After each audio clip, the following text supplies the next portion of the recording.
વર્ષ 2027ની વિધાનસભા ચૂંટણીને ધ્યાનમાં રાખી ભાજપ યુવા મોરચાએ અત્યારથી જ પોતાની તૈયારીઓ તેજ કરી લીધી છે। ગાંધીનગર સ્થિત કમલમ ભાજપ કાર્યાલય ખાતે પ્રદેશ પ્રમુખ જગદીશ વિશ્વકર્માની વિશેષ ઉપસ્થિતિમાં પ્રદેશ યુવા મોરચાની એક મહત્વની કારોબારી બેઠક યોજાઈ હતી, જેમાં આગામી સમય માટેના વિવિધ કાર્યક્રમોની જાહેરાત કરવામાં આવી છે। તાજેતરમાં સ્થાનિક સ્વરાજની ચૂંટણીમાં 10,000 કરતાં વધુ બેઠકો પર મળેલી ભવ્ય જીત બદલ યુવા મોરચા દ્વારા પ્રદેશ પ્રમુખને 10,000 નોટબુક ભેટ સ્વરૂપે અર્પણ કરવામાં આવશે।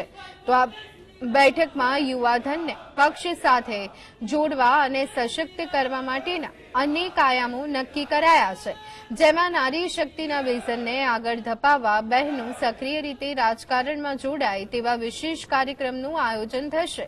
આ ઉપરાંત 17 વર્ષથી ઉપરના યુવાનો પોતાના કરિયરમાં આગળ વધી શકે તે માટે યુવા દિશા દર્શન સંવાદ યોજાશે અને નવા મતદારોનો સંપર્ક કરી તેમને ભાજપ સાથે જોડવામાં આવશે।